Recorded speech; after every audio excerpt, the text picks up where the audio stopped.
Hi, welcome to the Freed Family Farm. I'm Tim, and today I thought that we would just kind of go on a little tour of what we have as our farm, our garden, and where some things are and stuff. And yeah, it is beautiful, 60 degrees today, end of February.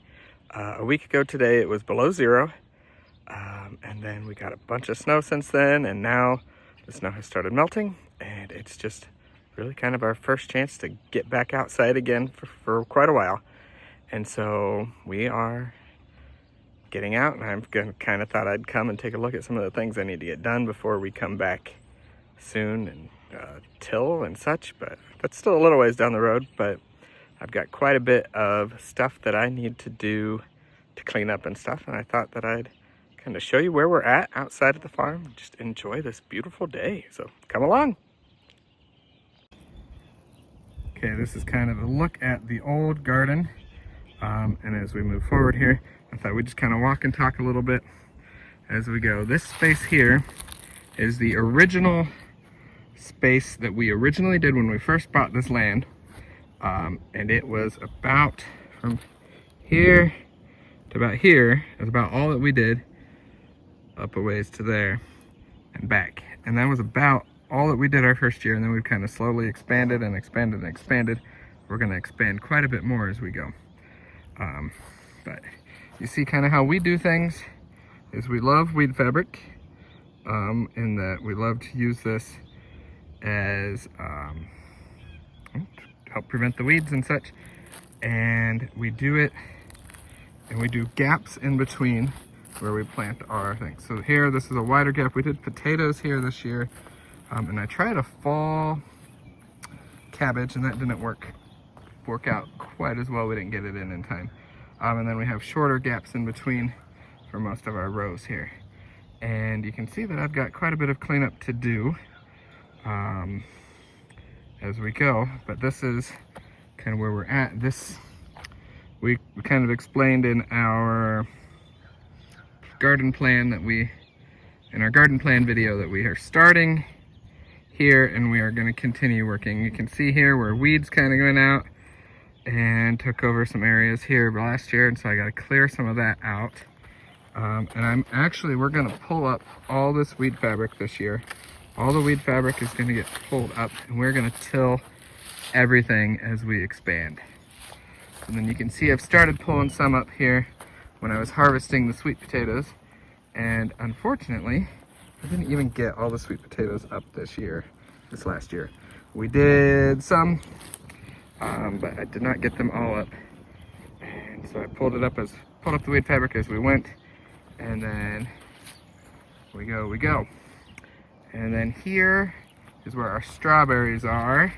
Obviously we're gonna try to keep those in position.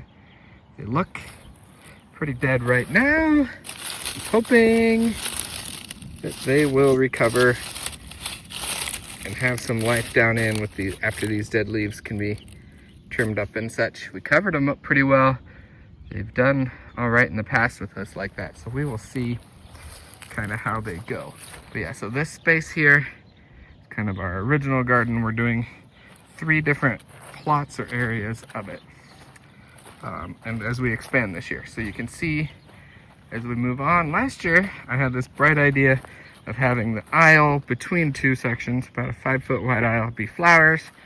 My wife said that was crazy, and she was probably right, because it was actually hard to get between sections and stuff. But we did sunflowers and zinnias, and those are all still up. I still need to clear all those out. In doing so, what I've heard is that stalks and such of some of these flowers can be really good for the insects to overwinter in. So I did not prioritize taking those out, but that needs to be done probably sooner rather than later at this point as we get ready to till and such. And here, this is where we had cucumbers last year and zucchini and watermelons here. And this area I just tilled last year new, but we're gonna, I think that just for the sake of this year, we're gonna till it all up and start afresh. So I'm gonna pull all these things up too. You can see green beans that I still need to pull up. Another row of green beans that I still need to pull up all of those as we go along. And here, this is where our tomatoes were last year. We will obviously talk quite a bit more about tomatoes throughout this year, but you can see that I didn't yet get those picked up, but we will. And what we do, I really like how we do our trellising for our tomatoes. We use cattle panel with T-posts, and we just can kind of just weave the branches through as it goes, and it grows up, it grows on it, nice and sturdy, doesn't fall over. We can get access to lots and lots of our tomatoes. And then we did tomatoes here, and we did peppers here. And I did actually get most of the peppers cleared out, but we've got plenty of work to do as we go. And so we'll just kind of move along here. You can hear some traffic going by. You know that we are in town, and we're not out in the country. We are in town, just a 1 acre lot. And so we have neighbors, and they drive by as we go. So here, and then this area here is the area that I am planning to break ground new this year. And we're doing 3 50-foot sections. And so we're gonna go all the way out to here. So you can kind of see where we're coming from. All the way out to here as we go. Oh, here's my marker. And we're hoping to have a pretty big area. This will be newly growing here, newly tilled up area here as we go. I'm going to leave enough room between the neighbors to be able to at least fit my mower through, and probably should try to leave enough room to fit the truck through too, so we can get back as we needed. But that is how that is. We're excited. It is a little bit slopey, so we're a little bit concerned about how that might go. But that's kind of, we're gonna deal with the land we've got, how we have it, and continue to improve it as we go. Right here, this is an interesting spot. When we first bought this lot, right here, this little hump here was a bit bigger of a hump, and there's kind of a bush growing around it, and we didn't know what it was. Then all of a sudden, one day, it collapsed and there was a giant hole there. And it actually turned out that it, right here, had been a well. And so we called some people to check it out and see if we could re-dig the well.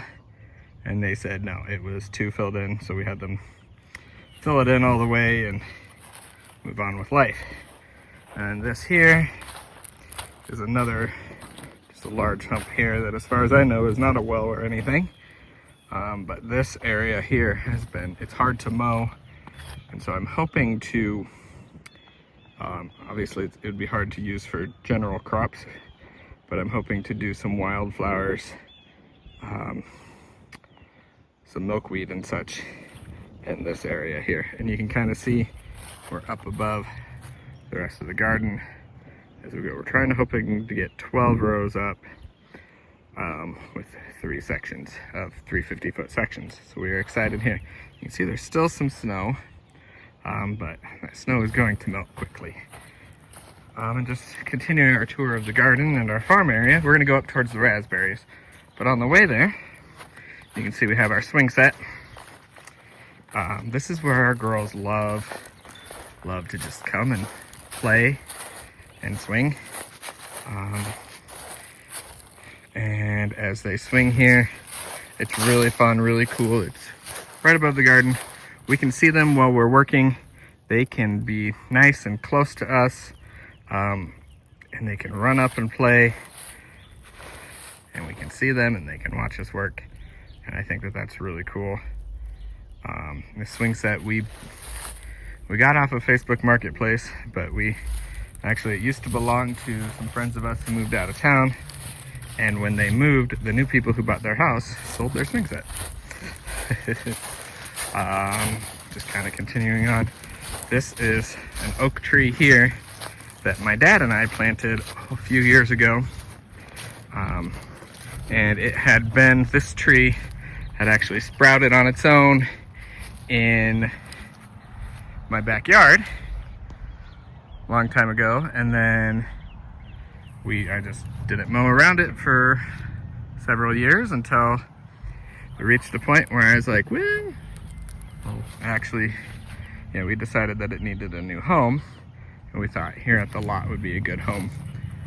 And we had several trees cut out for fear of them falling down, so this tree kind of replaces those, and it's been growing pretty well for, you know, a tree that just came on its own. Here is where we keep our raspberries. We thought it would be nice when we first started gardening to plant our raspberries up away from the garden so that they're just out of the way. And you can see it's quite a bit of ways. And that actually ends up being, it gets really hard to prioritize coming up here and weeding. And the neighbors don't like the raspberries go on their side of the fence.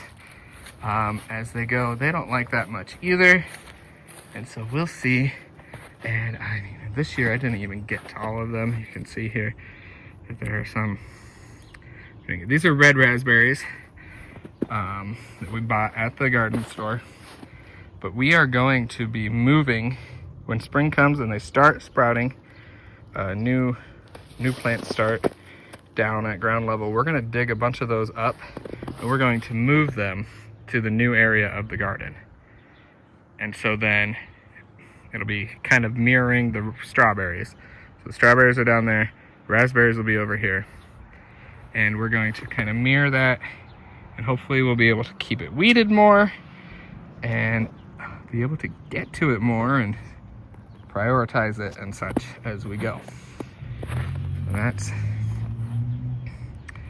that. As we continue on, we're going to walk towards our fruit trees here. You can see, yep, there's some more snow along the fence here as we go. And you can see our compost. We'll talk about that a little bit when we get there. So that's where that is, and we built that. My sons helped me build that out of old pallets that we got from a lumber yard. So, coming up to our fruit trees, I will be the first to tell you that we have not done the best job maintaining our fruit trees.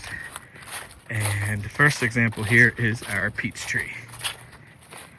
It's got some fruit here. Well, it fruited for several years, and then last year, or 2 years ago, it had a ton of fruit, and so much so that it broke several of the branches.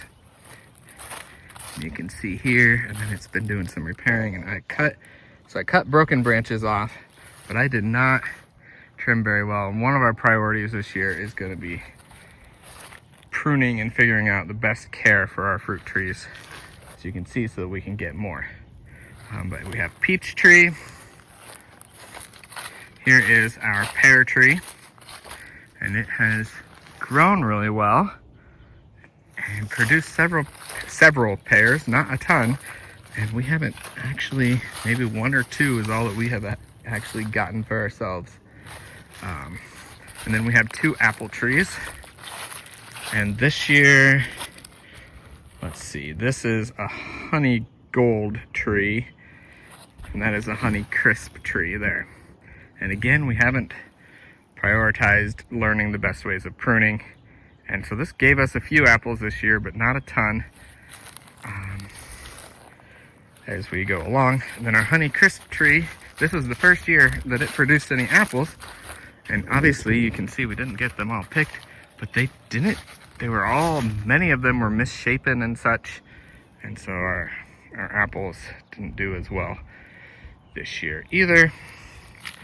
But yeah, so we are learning on the fruit trees, and we will keep learning as we go, of course, but we're going to try to prioritize a bit more, making sure we do that well moving forward.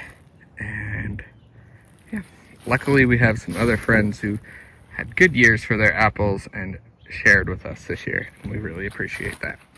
Here's the compost that I was talking about before, and yeah, we use recycled pallets And what we did is we just have 3 sections, and the idea is that you have 2 sections that always have compost in them, and you just kind of move them for the stirring. But I've kind of let it fill up, and I've gotten behind on some of the stirring of the compost. That's how we do that. We recently did a blog post about how we compost on that, but that's how we go. I do need to mix it up again. You can see, and it's been several weeks since I've been out here, and so you can see that we've got quite a bit that we need to do, and I'm going to continue working on that. Our picnic table is here, and this is just a big giant bush that we assume was actually a volunteer before we bought the land, and we really have used it kind of as our storage shed here. We've left our mower out, we've left some fencing and other supplies here, and it seems to work fairly well for that purpose. It used to be bigger. A neighbor came and did a bunch of cutting up on it.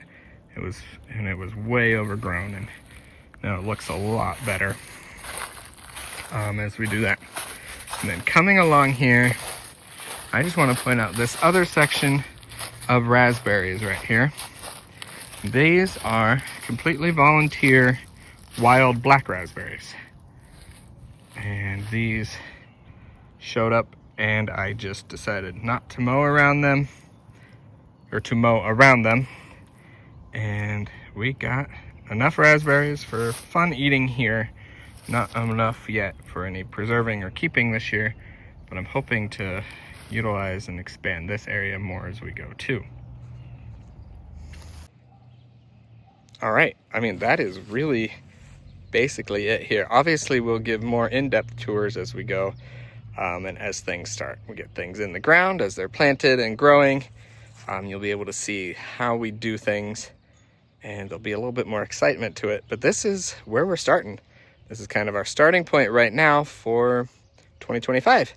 And we will continue in that as we could go forward, and expect to see a bunch of green here really soon. And we'll get things tilled up, and it's going to be exciting. So stick around. You can kind of see, I guess we'd call this our baseline for what we're doing. And you can kind of see how we'll move forward here. All right, well, thanks for joining us. Have a good day.